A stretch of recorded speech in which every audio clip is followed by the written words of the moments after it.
Huevos Ahogados this Saturday morning. Eggs poached in tomato sauce that I was able to whip up with things that I already had in the house. Didn't have to go to the store for. So we're gonna start off with a little onion to get a nice base of flavor there and add some nutritional value to this. But instead of canned tomatoes or fresh tomatoes and lots of bell peppers, I was able to whip this up using that jar of salsa back there, tomato sauce, and herbs like parsley, oregano, and chili pepper are helping bringing this together. Also, we're going to add some chopped fresh garlic for that nutritional value and taste.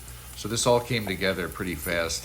This was about 5 minutes cooking those onions and then adding these spices and a little bit of minced garlic, just an easy way to smash the garlic and come through once, and there you have minced garlic.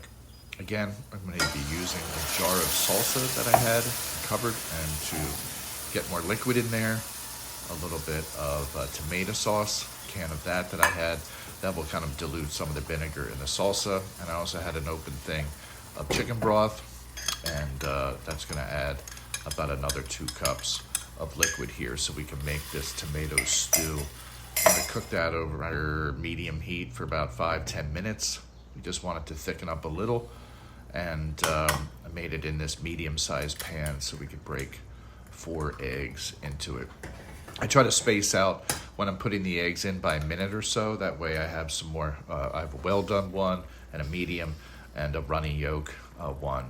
I didn't have any of the Mexican soft cheese, but I did have feta, so why not? I'm going to add that. You can serve it over rice or with tortillas, and I'm going to do both, because why not? Let's scoop out one of these. I want one that's a little runnier. There we go. I'm going to grab this guy and maybe add another couple tablespoons of sauce to the rice there, and made some really simple garnishes. As you see, I had green onions, going to use the green tops there, sprinkle some of this crumbled feta on there, and an avocado that I had for garnish. Hope you can give it a try.